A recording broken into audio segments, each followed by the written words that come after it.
Well, good afternoon, California Democrats. This is Rusty Hicks, chair of the California Democratic Party, here live from Fresno, California, the headquarters of the Fresno County Democratic Party. And I'm excited to welcome each and every one of you, those that are here with us in person, and those of you that are joining virtually a celebration of Latino Heritage Month, part of our CADEM Celebrates series. I have the opportunity to introduce our vice chair, David Campos, in a moment, but I first and foremost just want to welcome all of you.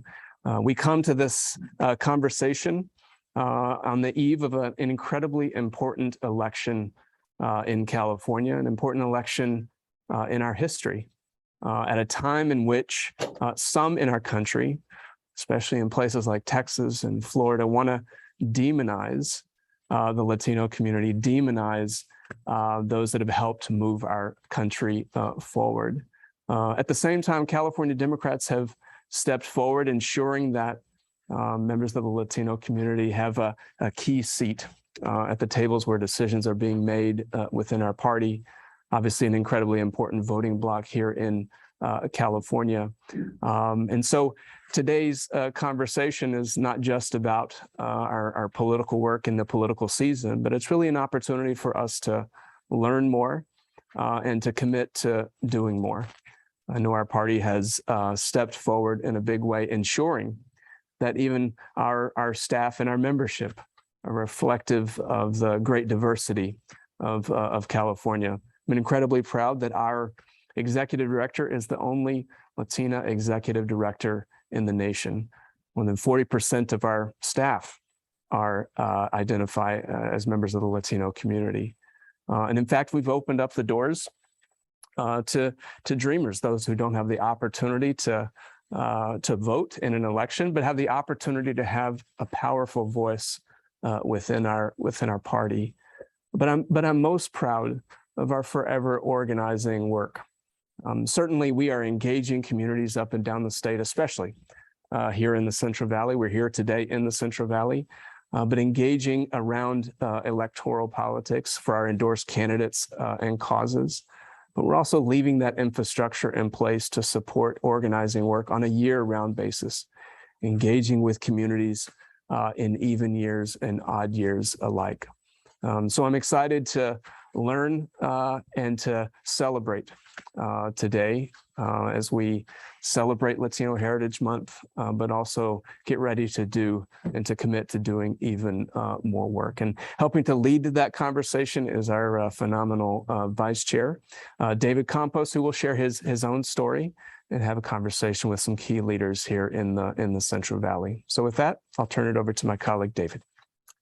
Thank you very much, Rusty. I appreciate your kind words and really appreciate the work that you have been doing as chair, not only on behalf of the Latino community, but on behalf of all the communities in California. I want to say that I'm deeply honored to be here in Fresno, in the headquarters of the Fresno Democratic Party. I saw earlier today President Ruben Zarate, as well as one of the vice chairs of the party, Magdalena Gomez.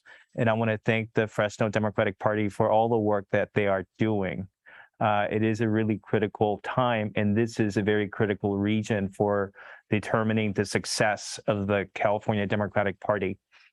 But we have an incredible panel that I'm going to turn to in a couple of minutes, and you're going to hear from some amazing leaders from the Central Valley, from other parts of the state. But I do want to say something about what's happening in our country, and I want to say that as a personal comment, not necessarily a comment that represents the party, but really my own personal views about where we are as a country right now. And I say this as a formerly undocumented Latino who came here as a dreamer before the concept existed. You know, the Latino community in many respects, even though we are a large community, we are an invisible community in many respects. Invisible in the sense that if you turn on television, if you go to the movies and look at the presence of Latinos in those movies and in the culture that is presented by mainstream media, Latinos are almost non-existent relative to their numbers. And I have to say that for many Latinos, it's not just something that happens in mainstream culture, but at times has happened with the Democratic Party. And, you know, those of us who came here as immigrants, and I came here as an undocumented immigrant, you know, it is really hard to imagine, given the power of the Latino vote and helping the Democratic Party, that to this day, we haven't had comprehensive immigration reform at the national level. And yes, we have a lot of reasons to blame the Republican Party for that. But we have also reasons to say to the Democratic Party, you haven't done enough. And so where are we on the issue of immigration today in 2022? Is that we have elected officials in this country that are using Latino immigrants and Latino families, including children, as props. They are sending them from Texas to Florida, to different parts of the country, make a point against immigration. And I was very appreciative that the president responded to that and said that was un-American. But I think that we have to do more than simply say it is wrong. We have to explain why it is wrong. And it is wrong because underlying what's happening is white supremacy. There is a reason why the governor of Florida feels okay sending these families and these kids across the country in these buses or on these planes, using them as political props. Because underlying his view of the world, there is a sense that these are not human beings, that they're less than human. Because if you really felt that they were human beings, you would never do that. That is where we are, and that is the political context in which this election is happening. And that's why we in California have to call this out and engage this Latino community, which is what the California Democratic Party is doing here today in Fresno. Because as much as we are targeted as a community, the Latino community also has to take on more responsibility and actually engage politically in a way that we haven't engaged. And that's why this work in the Central Valley and in Fresno is so critical. And I want to turn to two incredible leaders that are here with us today. In person here to my right is a woman that I've had the opportunity to get to know, Esmeralda Soria, who is running for state assembly. She is a first-generation American. She's the daughter of farm workers. She's a lifelong resident of the Central Valley. She worked alongside her parents in the fields. And not only does she have a compelling personal story, but she has, in a very short period of time, accomplished so much on the City Council of Fresno to help revitalize Fresno, to make sure that there was representation of all the communities, including the Latino community here in Fresno. And now she's running for state assembly, where she's going to be championing issues like healthcare, education. And we're so proud that she's here today. So thank you, Esmeralda, for being here. Thank you, David. And then joining us by Zoom is another incredible individual, Rudy Salas. Rudy is also born and raised here in the Central Valley. He was a very important figure who has made history, becoming the first Latino in 112 years to be elected to the Bakersfield City Council. And then he went on to make more history by being elected to the state assembly. And now he is running for Congress, trying to make sure that we finally have a Democratic representative in the 22nd Congressional District here in California. So Assemblymember Salas, as you can hear us, thank you for being here. We're proud and honored to have you. Thank you. Thank you. Thank you. I appreciate that, David. Well, thank you. Well, I'm going to begin with some questions to our illustrious panel, beginning with Assemblymember Salas. I have to ask you this obvious question. why did it take 112 years to elect a Yeah, Latino? absolutely. I remember when I ran for office, one of the things that people said is, one, you're too young. Secondly, there's never been a Latino that's ever been elected. Why do you think you can do it? And for me, it was home. It's where I grew up. It was where I was born and raised, and I decided to throw my hat in the ring, and had good response from the community, and we ended up winning by double digits. But I tell people it's kind of like a double-edged sword. I don't mind being the first as long as I'm not the last. And we went and ran an effective campaign and just talked to people about the issues. I think it was really about relating. When I was talking to constituents, and especially Latinos, about talking about growing up on the weekends and having pan dulce and menudo, or going to the ramate and the swap meet, and doing all these things, or just growing up. And my dad used to run a crew out in the field, so I would join them every summer break, every school break. It's doing all those things. I tell people, I'm the grandson of my grandfather. When he came over to this country, came during the Bracero program. So talk about federal policies that affect generations to come. He came during that, and then helping my dad and doing all those things. And so when I left the city council and ran for the assembly, I had to make sure that we kept this seat. A Latino followed me, and we still have now we have a mixed Latino Filipino in that seat. So we made sure that we've kept it in our hands. But it's just one of these things. We got to go out there and we have to talk to our people and make sure that they understand what's at stake, not just at the local level, but even the state and the federal level as well. And David, you talked about some of those policies and some of those things that affect so many different people. Well, Assembly Member, I know that you have to go, and so I want to make sure that I give you more time to talk more about your run for Congress. And quite frankly, we want him out, knocking on those doors and talking to those voters. But before I ask you this question, I do want to say this on a very personal note, that one thing that I've appreciated about you and respected is that you're always looking out for other incoming leaders to make sure that other people get elected. I know that you helped me, and I just want you to know that that is greatly appreciated, because that is the kind of leadership we need. People looking not only for themselves and their region, but actually looking across the state.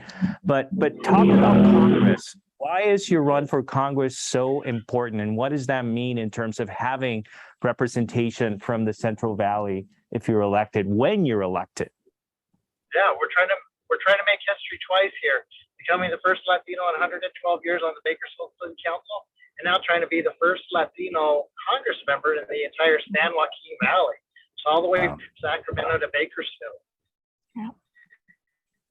What would that mean on issues like immigration? Okay. Repeat that. What would that mean, being from the Valley on issues like immigration, healthcare, education? What would that mean, having you there? Yeah. It made a world of difference for all those individuals and those families. I tell people earlier this year, I stood with the governor out in the community of Lamont, where we're talking about expanding healthcare to all Californians, even undocumented, because we know it saves Californians money. It's better for our families. But it's having that voice and saying, look, this is what we need out in our communities. This is what our Latino communities are suffering and going through. And so whether it's talking about the cost of insulin, because we know that diabetes is so prolific in the Latino community, and having somebody there that's not only going to vote, but actually fight to lower those life-saving medications. It's those types of things that are going to be a world of difference for so many families. And that's just on the healthcare front, but even on the education front. When my job before getting into politics was I was a counselor with a college assistant migrant program, with the CAMP program, and working with a lot of families and giving them opportunities through education and through higher education, and getting them to figure out like what's AB 540 and how do I apply for that so I'm paying in-state tuition and not out-of-state tuition, and giving those opportunities to actually succeed in the future. And you touched on it too, even the dreamers. We know that these policies affect so many different people, and there's so much more that we can still do at the federal level. We could push through the DREAM Act. We need to push through expanding the DREAM Act, but also immigration reform, right? People that have been here, working here, contributing to our society, contributing to our economy, like they should be afforded an opportunity to become U.S. citizens. Assembly member, I know that you have to run. We want to give you one more opportunity if you want to add anything else. I know that this is such a critical race. Anything that you want people to know and how they can help you make sure that you win? Yeah, no, absolutely. I tell people this is where we win. We win by talking to voters door to door, doing postcards, making phone calls. Like all of that makes a difference. You know, we won this seat in 2018. We unfortunately lost it in 2020. Now we're trying to win it back in 22. So I say win 22 in 22. Because if you look at the numbers even last time, if we all would have got 5 more people to vote in every neighborhood, we would have kept this seat. And I think that's what it's going to take. So whether we go through our comadre, compadre network, whether we have our tias and tios or abuelitos, all making sure that everybody in the family votes. Like that's what matters. At the end of the day, that could be the difference. You know, we don't have to look very far, even looking at our local level and our local elections where things are decided by less than a dozen votes. Like we all know, you know, or a lot of us Latinos anyways, we have more than 10 people in our families when you consider all the primos and everybody. If you're like my family, you're in the hundreds when you start adding all the primos and tias and tios. But, you know, we can make that difference. And then after that, what we have to fight for is equity. Let's fight for equity and making sure that we're represented at all levels of government. That means our local school boards. That means our city councils, our supervisors. That means even our political appointments that each of the leadership does up at the Capitol and our nation's capital. Like those are the things that we need to do. And so I would just encourage everybody, like, if you care about these issues, if you care about the future, like, please just get involved. You're 30 minutes a day, 30 minutes on a weekend, a couple hours, half a day on a Saturday, like all of that adds up because the more people that do it, my grandfather used to always say, many hands make light work. So the more people we can have do that, the bigger impact we can have. And I just want to say thank you to everyone for being involved. And si se puede, podamos juntos. You know, let's keep fighting for the community. Thank you, Assembly Member and soon to be Congressman. Good luck out there and thank you for being with us. And now we're going to turn it over to someone who soon hopefully will be in the Assembly. Again, Esmeralda Soria, thank you for being with us. And, you know, I know that there is no one working harder than you, seeing you out there. So, you know, we talked with Assembly Member Salas. You know, he was the first Latino in 112 years in Bakersfield to be elected. But here in Fresno, you had a Latino city council since 2018. So can you talk about sort of what that meant, what that has meant to the community? Yeah, it has been incredible, I will say, to see that what really democracy looks like. And that means representation of what the community looks like. And in 2018, we've seen that shift to where now 4 out of the 7 council members are Latinos. We still have some work to do. I've only been the second Latina to ever serve in the history of this great city.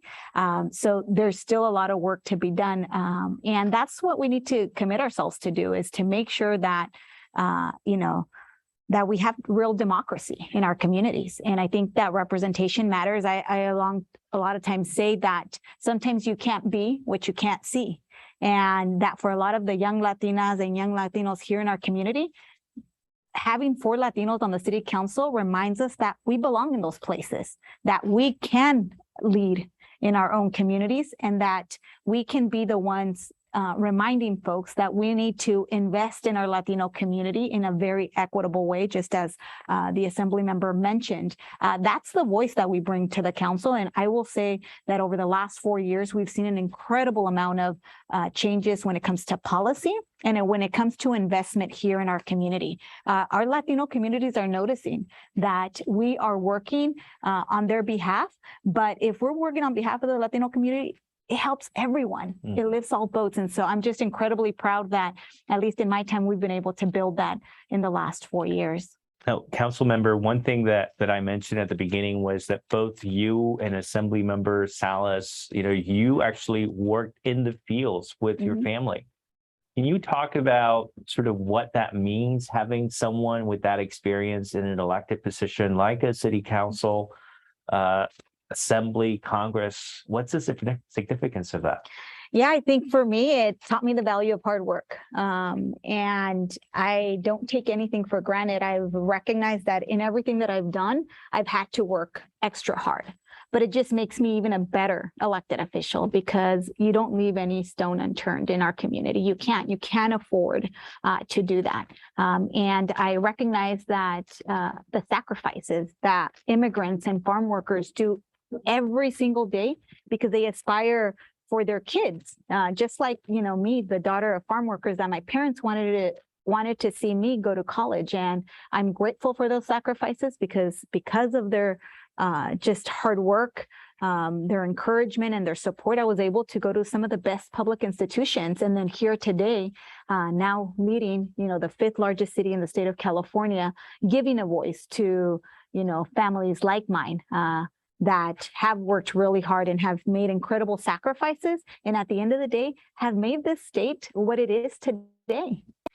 One of the things that the assembly member mentioned, and you have actually been talking about, is the issue of equity and especially the economic recovery, making sure that it doesn't leave certain people out. Yeah. Can you talk more about that?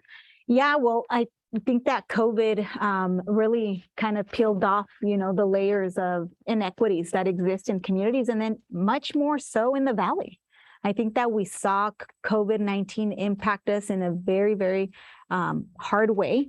And today, families are struggling. I've been spending over the last, 7 weeks doing a summer tour, talking to working families up and down the 3 counties, which include Fresno, Madera, and Merced.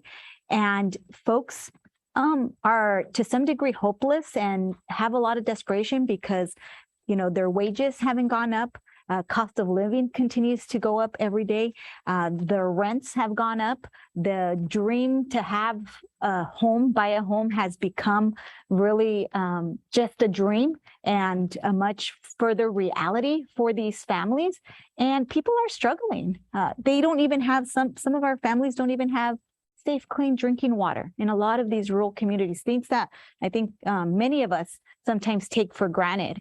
And so for me, going to Sacramento, I'm going to demand that our communities in the Valley stop being overlooked, that we get our equitable share of resources, because we're not just feeding this Valley, we're feeding an entire nation, and I would even say the entire world. And it's about time that the governor and the state legislature recognizes that if we invest in the Valley, the state is going to do even better. And that's what I want to bring to Sacramento, so that the families that I've talked to over the last, several months during my campaign feel that there is hope, but beyond hope, that their kids also have the opportunity to thrive in this Valley without feeling like they have to move far from here to succeed. For the officers of the state party, focusing on the Valley has been a big priority. It's one of the reasons that we're here and we're doing all the work that we're doing. But any thoughts or ideas for the state party? What else we can do to be supportive of all the challenges that this region is facing? I think intentional investment is critical. I am honored and very proud that the party has taken time and has said, hey, we're going to come to the Valley to do this recognition and talk to Latino leaders of this community. But I think beyond that, I think it has to be an intentional investment. And I'm grateful for the support. And I know that I'm going to have the support in this election cycle. But I think that it has to continue beyond the election cycle. And we have to be very intentional to think about a top to down, races in our community and really building the pipeline. Folks like myself have tried to do some of the work, but it's challenging in the Central Valley to fundraise. It's challenging as a woman of color, as a young person, especially when I first ran. I got that same, remark like the assembly member that I was too young to run. But, I didn't take those comments to heart. I wanted to prove everyone wrong. And I think that, but it takes hard work. It takes intentional investment. And so I'm hoping that, we continue beyond this election cycle to invest and to remind our Democrat friends from Northern California, from the Silicon Valley, from Southern California, where there are financial resources to, yes, continue helping those in your respective regions to elect good Democrats, but we need help in the Valley, and that your dollar is actually going to go further here in this area because there is so much need, especially when we're talking about elected leaders in our community that are going to be good Democrats and are going to represent our community. Well, hopefully, I think some of our friends are listening from Northern California, Southern California. Yeah. But I do want to ask you about being a Latina in Latina leadership, and something that we're very proud of in this California Democratic Party is the very important role that Latinas play. Our executive director, very strong, amazing Latina leader, first in the country. We're going to hear from some amazing Latina young leaders very shortly. Any advice on how we can build that bench, continue to build that bench for Latina leadership? Yeah, I think leadership development is critical, investing early on. I will say that I'm a proud Hope alum, graduate, and it was a group of women that really gave me that push that I needed and validation, because a lot of times as young women, as women of color, as Latinas, we question ourselves because we don't come from the resources. We don't have that political support necessarily that, many folks can initiate their campaign. So I think that that's going to be critical. That's something that I've personally really have prioritized my time as a council person here in the city of Fresno, trying to intentionally place Latinas in my planning committees, in making sure that I'm supporting and donating to Latinas. I'm proud to say that the woman that's coming, or the person that's coming, behind me to replace me, and I thought about this 8 years ago when I first got elected, and that's how we have to think.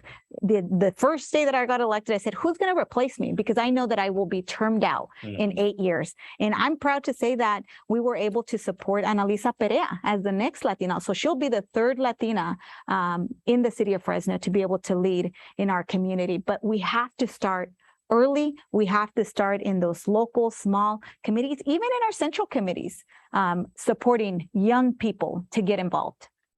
Now, you mentioned Ms. Perea. Any other leaders that we should be aware of, that are here doing amazing work in the Central Valley? Yeah, I want to focus kind of on the women and the Latinas that I've been encountering over the last, just few years, and then also just in my trajectory during the assembly race. So I mentioned Analisa Perea, an up-and-comer.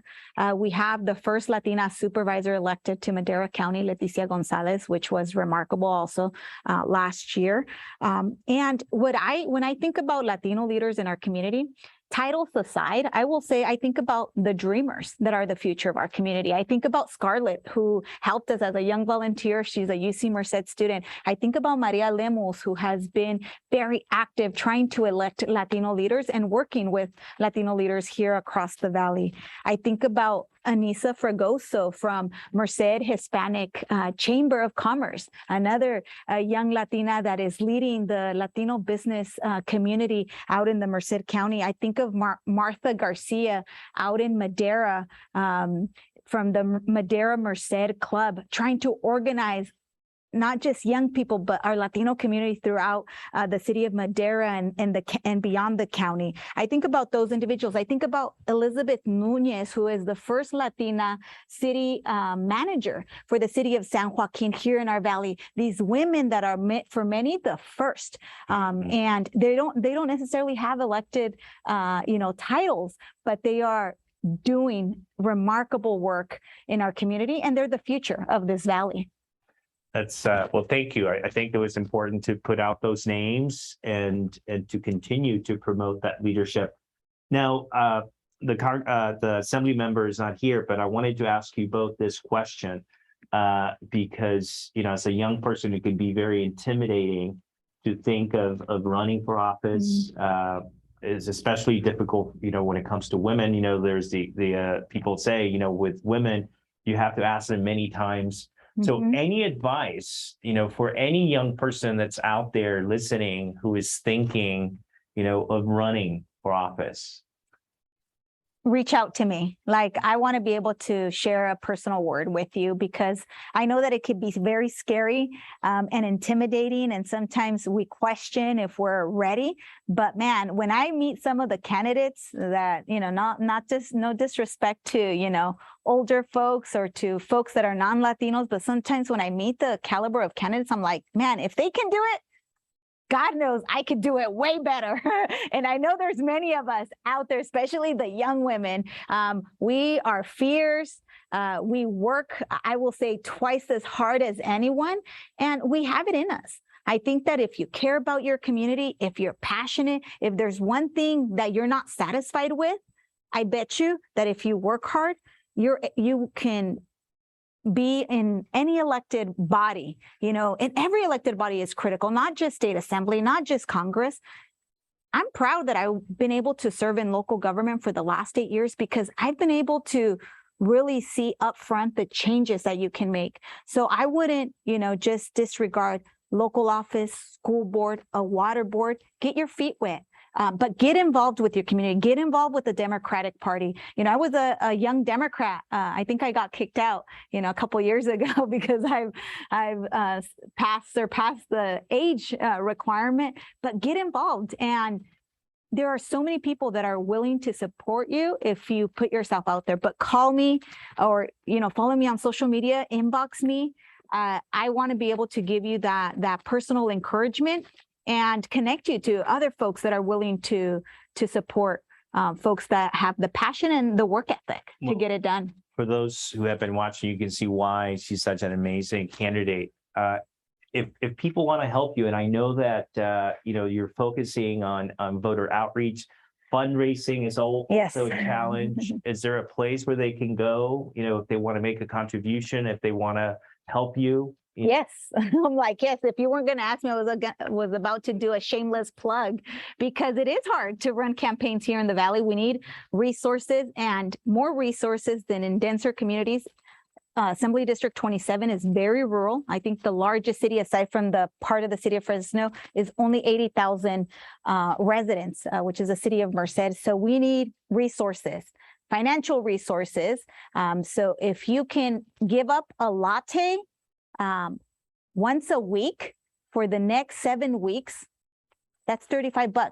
And I bet you with hundreds of people doing that, we can get to our goal. We have to raise about $750,000. We're a couple hundred away. So I know that if you guys start donating today, go to soriaforcalifornia.com. Again, give up a latte because your contribution really is going to shape the future of the Valley. And don't take that lightly because if the future of the Valley is shaped, we shape the future of the state of California. And if we shape the future of the state of California, we get to shape the future of this amazing country that we live in, which is the United States. And I'm incredibly just proud for you allowing me to share that. So donate your $5, folks that are here too in the room, that you guys are, active in the Democratic Party. And I encourage you guys to do that. Thank you. Council member, thank you so much. I look forward to calling you Assemblywoman very shortly, but thank you so much for what you're doing. And, we're going to continue to work alongside with you between now and November. Now we're going to turn to a very important piece of this program. I have two incredible young women that I want to introduce to you because the success of our efforts depends on organizing. And so I'm going to call upon them to come up here. We have Andrea Guzman, if you can come up, and also Cassandra Chavez. And they have been key players in putting together the events, the work that has been going on in the Valley for the last few months, few weeks. And I want to say a little bit about them. So Andrea, like me, is an immigrant. She was born in Mexico. She came here at the age of 5. She has worked for Gil Cisneros on that campaign and has already established herself as a very powerful organizing force in Democratic politics. She is the Southern California organizing manager for the for the California Democratic Party. And we have Cassandra Chavez, who is doing that role in the Central Valley, where she grew up. She is the granddaughter of farm workers, a graduate of UCLA, and pretty incredible, and I have to say, having been around them, there is so much energy, enthusiasm, and talent. It's really incredible, and it makes you feel really good about the future of our party. So let me ask each of them. So what inspired you to join this incredible team in the California Democratic Party? Well, what inspired me was definitely my upbringing. I was raised in a multi-generation household, and my grandparents, as you said, were farm workers who were drawn to the Valley for employment opportunities and for work. But they instilled in me a great sense of work ethic and hard work. And my mother also inspired me to take action. I was also raised by a single mother. And so just being around very strong women and matriarchs within my family just gave me a desire to be involved and also be a leader within my own community. Well, Cassandra, I met your mom, and she was out there talking to people, so I can see where you get it.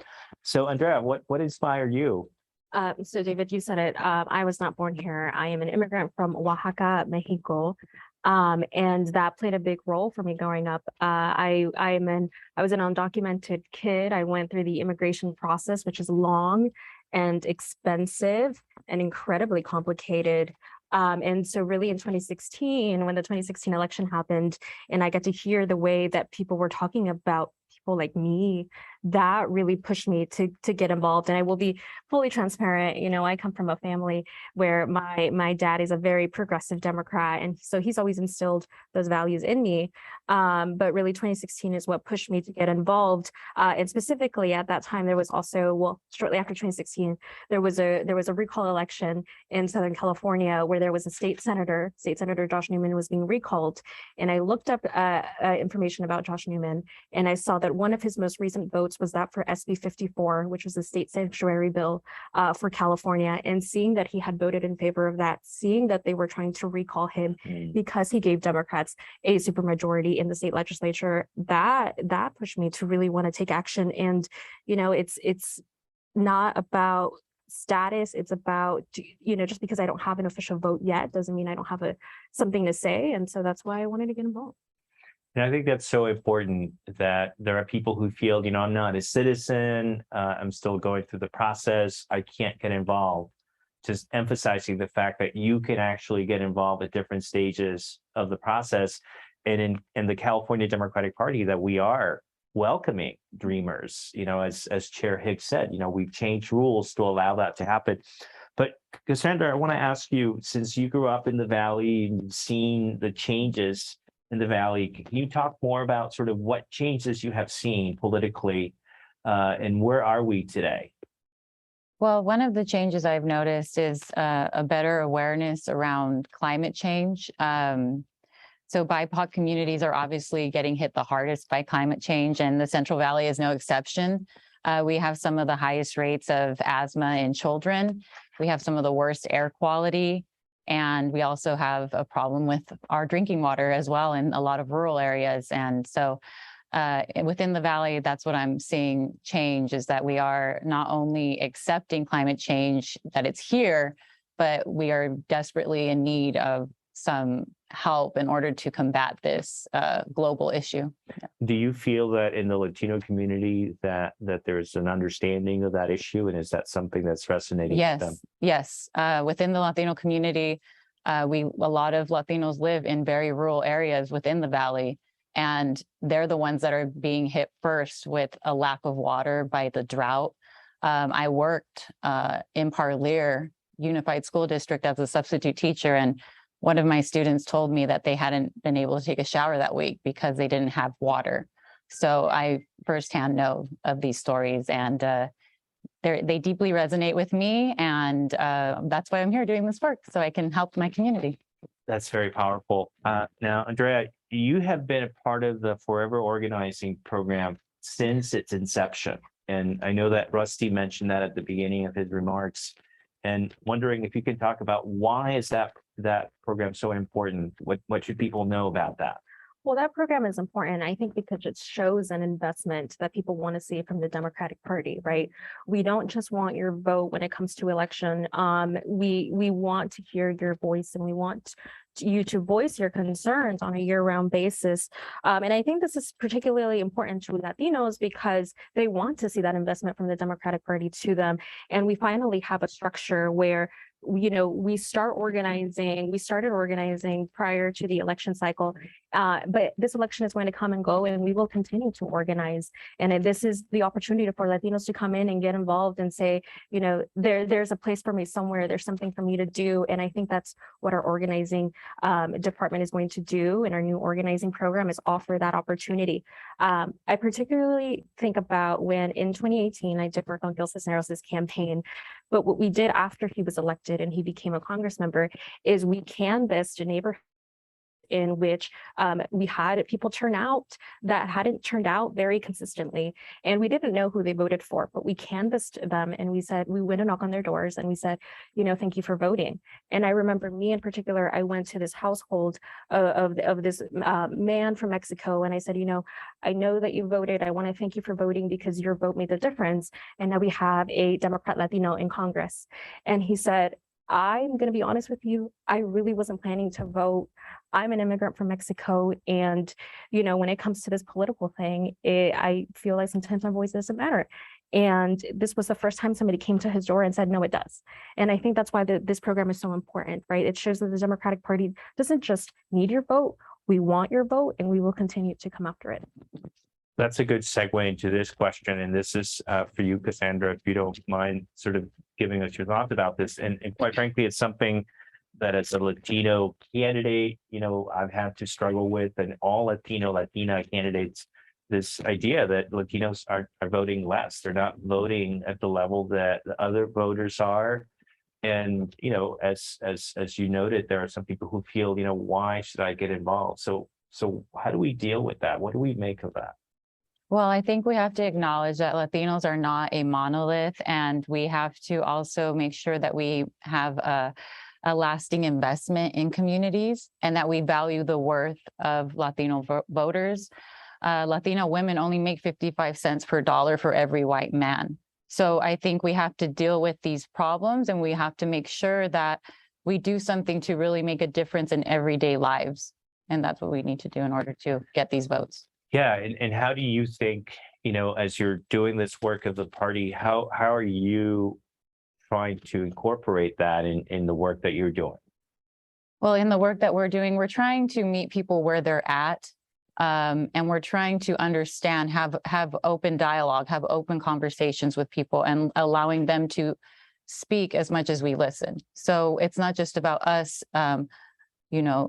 pushing our agenda, but also listening and understanding what's most important in these communities. And I think helping people financially, when it comes to Latino women making only 55 cents per dollar, we have to deal with that, and we have to make sure that we put investment into these communities. Yes. No, and I think that's so important, right? Making sure that the Democratic Party understands that and is trying to be relevant in that fight. Now, Andrea, any thoughts on how the party can do more to engage, Latino leadership? We talked about young people earlier with the council member. What are your thoughts on that as a young Latina leader? Any ideas of what else we could do? Oh yeah, definitely. So I think the party is doing one of them, or doing quite a few of them. What the main one being hire Latinos, which they have, right? We have a Latino organizer in the Central Valley. We have a Latino organizer in Southern California, and I think that aspect of our identity is very important to the regions that we work in. And I think it's very important to have people who understand that sort of experience. I also think that when it comes to engaging Latinos, we don't just want to have people that look like us. We want to have stories that we can relate to. And so when we talk about incorporating Latinos and Latino leadership, we should also talk about, the socioeconomic background of those Latinos. Like, I want to have a story that I can relate to. I want to identify with somebody whose story something that is tangible to me. And so when I think about you, David, and I think about Esmeralda, and I think about Rudy, where they come from and how far they've gone, I like to know these stories because that could be me. And I think it's important to identify when we have Latino leadership, hire Latinos so that we can bring them into the conversation and continue to invest year round, which is what the California Democratic Parties do. One thing that I want to note, and is something that I keep talking about, and Cassandra, you put it as, you got to meet people where they are, right? And one of the things that you have with many Latinos, and it's not just Latinos, but it's also other communities, is that they're monolingual speakers. They only speak Spanish, or they may speak, in other communities, other languages. Do you think that we're doing a good job of that? I mean, what else do you think we can do to make sure that we're connecting with them in Spanish? Well, engaging with them in Spanish, well, obviously having all of our messaging in different languages, having our volunteer opportunities open to different languages, and then reaching those people in different languages as well. Yeah. To that, I would add also just culturally competent messaging, right? It's one thing to translate things into a different language and call it a day. It's another thing to offer a message that resonates with the people that you're trying to target. I think that's a very important point, that it's not just about translating a message or a document from English to Spanish, but actually creating language that's relevant, that resonates. Well, in terms of the youth, young leadership, young Latina leaders, any thoughts on what we can do, what we should do beyond what we're doing to engage those young Latino leaders moving forward? I would start by saying hire them, which is something that, again, the state party has done, not just with us as the organizing managers. And I also want to mention our organizing director is Latino. We have an LA Inland Empire organizer who is Latino. So we have staff members who are organizing in our communities who are Latino. But we're also doing that with our fellowship program, where we're bringing in young leaders from college campuses to come in and organize their communities. And so with that comes a lot of young Latino leaders who are stepping into the organizing work that we're doing. Yeah, and I think by hiring them, we're also giving them a seat at the table. They bring a whole new realm of organizing ability. They're able to organize online and beyond the state of California. They can get a bunch of people involved in ways that we can't just do, at the doors. So they're very and taking initiative. They take initiative. They're very intelligent and very capable of having a seat at the table. And so it's time that we just listen. Well, I know that when it comes to things like social media, having young people engage is a basic necessity for anyone who is trying to get a message across to young people. But maybe let me ask you something more personal about your experience. So, how young were you when you first started thinking, I'm interested in getting involved in the political process and perhaps the Democratic Party?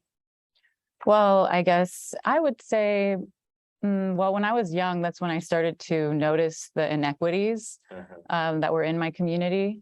And then when I was in high school, I was the ASB president. Each year I ran for something and represented, my student body in some way. So from there on, I just kept going with it. So I come from a progressive family who was politically involved, when it comes to especially immigration issues and Latino issues. But I would say for me, when it really started to kick in was when I was in high school, I graduated from high school in 2016, which was right around the time of the 2016 election, obviously. That is where I wish I would have had an avenue that I didn't realize existed, like the California High School Democrats or the California College Democrats or the California Young Democrats.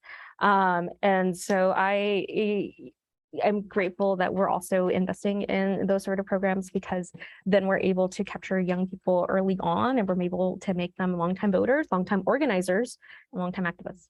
Well, I want to thank you, Cassandra, Andrea, and of course to Assembly Member Salas, to Council Member Soria as well, and to the Fresno Democratic Party. Thank you for hosting us. I also want to acknowledge the incredible work of our production team. I think it's community media, to our incredible staff who has been responsible for this production, to Vincent Jones. I know Yvette Martinez is also watching us. And, you know, as you can see, the 5 officers, Chair Hicks, Vice Chair Betty Yee, our controller, April Verrett, our new secretary, Diana Love, and myself, you know, we're really committed to making sure that we're prioritizing all parts of the state and here in the Central Valley and the Latino community in particular. This community has been neglected by society in many respects, in many levels, and we as a party are making sure that that doesn't happen when it comes to our approach and our strategy. We have just a few days left to the election and hope that all of you can be involved. We have incredible candidates, and to all of the California Democrats watching, thank you for being involved, and make sure that you do everything you can to make sure that we have a blue wave in November. Thank you very much.